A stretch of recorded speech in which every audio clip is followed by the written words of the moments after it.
क्या आप अपनी लाइफ में ट्रू हैप्पीनेस ढूंढ रहे हैं और आपको अच्छे से पता है हर इंसान की जो असली खुशी है ना कहीं छुपी है उसके खुद की डिज़ायर्स में। अगर वो अपनी डिज़ायर्स को अचीव करता है तो वो हमेशा खुश रहता है। गोल्स को अपने अचीव करना, अब गोल्स ज़रूरी नहीं मटेरियलिस्टिक हों, गोल्स कैसे भी हो सकते हैं, आपके करियर से रिलेटेड भी नहीं, पर्सनल में भी लाइफ में हो सकते हैं। गोल में भी आपने कुछ वर्क करना था अपनी फ़िज़िकल हेल्थ पे, अपने बिहेवियर पे, कुछ भी एनीथिंग, और इवन योर स्पिरिचुअल गोल्स। अगर वहाँ पे भी आपको बढ़ावा मिलता है ना, अचीवमेंट मिलता है, तो आपको बहुत अच्छा लगता है, एक पुश मिलता है, एक खुशी मिलती है आगे और कुछ काम करने की। तो आज इस वीडियो में बात करूँगी ऐसी चीज़ जो आप अगर स्टक फील कर रहे हैं, लो फील करते हैं और थक जाते हैं और टायर्ड हो जाते हैं अपनी उस गोल अचीवमेंट की जर्नी में और फ्रस्ट्रेटेड हो जाते हैं, तो ऐसे में क्या चीज़ें हैं जो आपको हेल्प कर सकती हैं आपके गोल को आप जल्दी से आप तक पहुँचें और अचीव करते रहें और आपकी जर्नी बिल्कुल स्मूथ हो। नमस्ते, मेरा नाम लीना छाबड़ा है और मैं एक पर्सनल डेवलपमेंट कोच हूँ। मैं लोग की हेल्प करती हूँ कि कैसे वो अपने आप से, अपने ट्रू कनेक्ट सेल्फ से कनेक्ट हों और अपने नेगेटिव पैटर्न्स और बिलीफ से बाहर आकर खूबसूरत सी अपनी ज़िंदगी बिताएं। So I will be talking about 3 steps की बात करूँगी आज इस वीडियो में। एंड सबसे पहला स्टेप मैं सबसे पहले इसलिए डिस्कस कर रही हूँ क्योंकि ये मेरी खुद की एक्सपीरियंस बहुत ही अच्छा अनुभव रहा है और एक बार नहीं बहुत बार इस चीज़ से मैंने अनुभव किया है कि ये वर्क करता ही करता है। So when I started on my spiritual journey, आज से 7-8 साल पहले जब मेरी जर्नी स्टार्ट हुई थी, तो मेरे पास एक वर्ड मैंने पढ़ा था कहीं पे, एफर्टलेस ईज़। तो एफर्टलेस ईज़ का मतलब होता है आप कोई भी कार्य जो आप चाहते हो एफर्टलेस ईज़ से करो। ये स्पिरिचुअल जर्नी में बहुत जगह मैंने पढ़ा कि जो लोग करते हैं ऐसा, तो उनकी लाइफ में हर चीज़ बड़े आसानी से आती है। And I was really impressed, अगर ऐसा होता है तो कोई बात ही नहीं है। तो ये वर्ड कहीं ना कहीं मेरे सबकॉन्शियस माइंड में चला गया और मुझे हर चीज़ में मुझे देखना था कि एफर्टलेस ईज़ से कैसे काम होता है। बट एक्चुअल में देखा जाए, आप अगर अपनी लाइफ में कोई भी कार्य कर रहे हैं, एफर्टलेस ईज़ तो है ही नहीं, क्योंकि आप क्या है, ऑब्सेस्ड हैं अपने गोल को लेकर और आप परेशान होते हैं और थक जाते हैं। तो पहला स्टेप है, पहली बात जो अगर आपको लगता है, do less and allow more.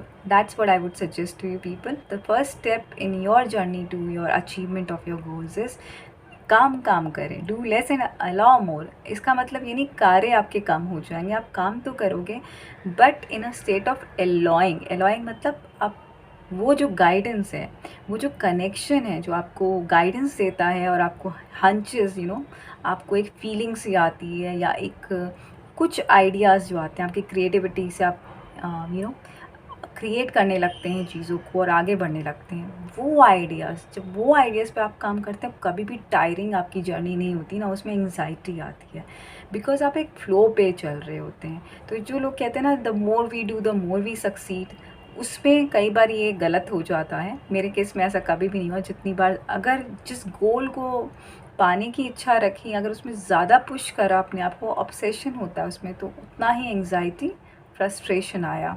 And I think आप इससे रिलेट कर सकते हैं। अगर कोई गोल है जिसकी तरफ आप बहुत अटैच्ड होकर कार्य कर रहे हैं ना, तो ये चीज़ें अनुभव करना बहुत बस नेचुरल सा हो जाएगा, सबकी लाइफ में आता है। तो एफर्टलेस ईज़ वाले मोड में आने के लिए बहुत ज़रूरी है एक अलाइनमेंट में आना, अपने आप को अलाइन करना। वो कैसे पता चलेगा? वो ऐसे पता चलेगा, अगर आप अलाइन नहीं है तो डेफिनेटली आपको फ्रस्ट्रेशन होगा, एंग्जाइटी होगी, स्ट्रेस होगा, यानी कि आप अपने अलाइंड होकर काम नहीं कर रहे हैं। आप काम ज़रूर कर रहे हैं बट अलाइन नहीं है, यानी कि अभी भी आप अटैच्ड हैं अपने गोल के साथ। इतना अटैचमेंट है आपको, कब होगा, अभी तक ही नहीं हुआ, यू हैव डन इतना हार्ड वर्क करा, तो वो अटैचमेंट आपको एंग्जाइटी, स्ट्रेस क्रिएट कर रहा है। जैसे ही आप उसे छोड़ते हैं, कैसे छोड़ेंगे? Bye alloying. एलॉ कैसे करेंगे? आप जब भी ज़्यादा हो जाए, बॉक डाउन हो जाए और आप फीलिंग पे आ जाइए अपनी, आप फील करिए कि अच्छा ये स्ट्रेस क्रिएट कर रहा है, वो कार्य जो आप कर रहे हैं ना, थोड़े टाइम के लिए छोड़ दीजिए। प्रोबेबली कुछ घंटों के लिए, एक दिन लगे तो एक दिन, या कुछ दिन तक के आप मत करिए, उसको भूल जाइए। And involve yourself in other work. This really works, believe me, this work. आप उस पर बिल्कुल भूल के बाकी कार्य करने लगे, अपने जो भी सिंपल नॉर्मल लाइफ जो आप बाकी कार्य करते हैं, बट गोल की तरफ थोड़े देर के लिए बिल्कुल अटेंशन हटा दीजिए, बिकॉज ये आपको रिकनेक्ट करेगा, आपको आइडियाज़ देने के लिए। बिकॉज आप खुद ही अपने ही रास्ते में आते हैं, ब्लॉक कर लेते हैं, क्योंकि आप इतना अटैच होके करते हैं। So I give you one example. आप एक्सेप्टेंस जब ले आते हैं कि ये मेरी जर्नी है, आप उसमें कंपैरिजन मोड पे नहीं आइए, क्योंकि कंपैरिजन बहुत ज़्यादा परेशानी कर ले लाता है।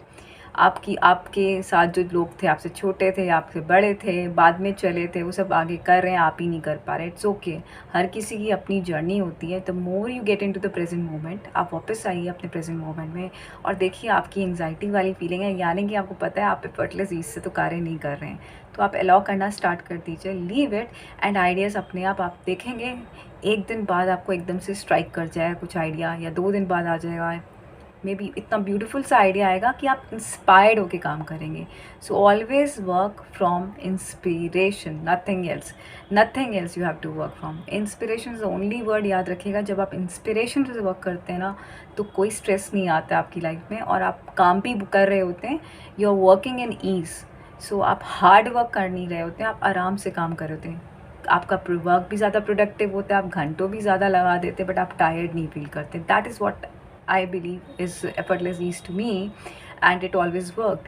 In fact मैं आपको ये भी बोलूँगी, ये जो वीडियोस मैं करती हूँ, जितने भी when I started on this 90 days journey, मेरे दिमाग में एक दिन का भी वीडियो नहीं था कि मैं क्या करूँगी, and I wait for the inspiration rather than just I've got to do it, because वो एनर्जी वर्क नहीं करती है। तो वर्किंग फ्रॉम इंस्पिरेशन हेल्प्स कभी, so that gives me an idea what I can talk, मैं किस बात पे बात कर सकती हूँ, आज आपसे क्या शेयर कर सकती हूँ अपनी लाइफ एक्सपीरियंस से। नंबर 2, अब ये तो पहला स्टेप था कि आपको वर्क फ्रॉम इंस्पिरेशन करना चाहिए, do less in fact and allow, let the things allow in your life.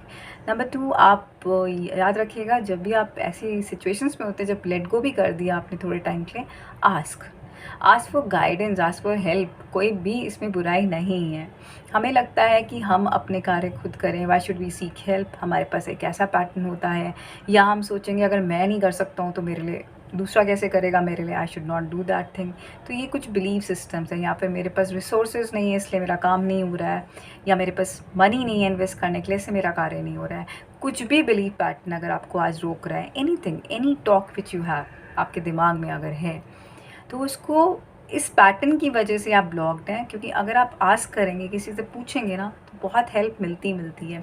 भले ही वो हेल्प आपकी किसी भी फॉर्म में हो सकती है। शायद आप जिस पैटर्न पे अभी स्टक हैं, आप किसी ऐसे से बात करेंगे जो आपको गाइडेंस आपको लगता है मिल सकती है, तो वो आपको वे बता सकता है कि look for this free version, या फिर आपको बात करके इतना हल्कापन महसूस कर लगता है, आपको कुछ आंसर उसकी बात करने पे मिल जाता है, जो आपको आगे मूव फॉरवर्ड करने के लिए गाइडेंस देता है। और आप अपने जो इतने दिन, महीने और सेम पैटर्न पे जो स्टक थे ना, वो नहीं आपका वेस्ट होगा। तो नेक्स्ट टाइम जब भी आपको लगे, पहला स्टेप आप फीलिंग ईज नहीं कर रहे हैं, पहली बात तो उसे अलाउ करने के लिए टाइम दीजिए, लेट द इंस्पिरेशन कम। दूसरी बात, उसी के बीच में आपको आइडियाज़ भी आएंगे, लेकिन आस्क फॉर हेल्प। शायद नाम आ जाए आपके दिमाग में, इससे बात कर लेता हूँ, so that will help you a lot, आपकी जर्नी थोड़ी सी फास्ट होगी। नंबर 3 बहुत ही ज़रूरी है, जो लॉ ऑफ अट्रैक्शन और मैनिफेस्टेशन के लोग बात करते हैं।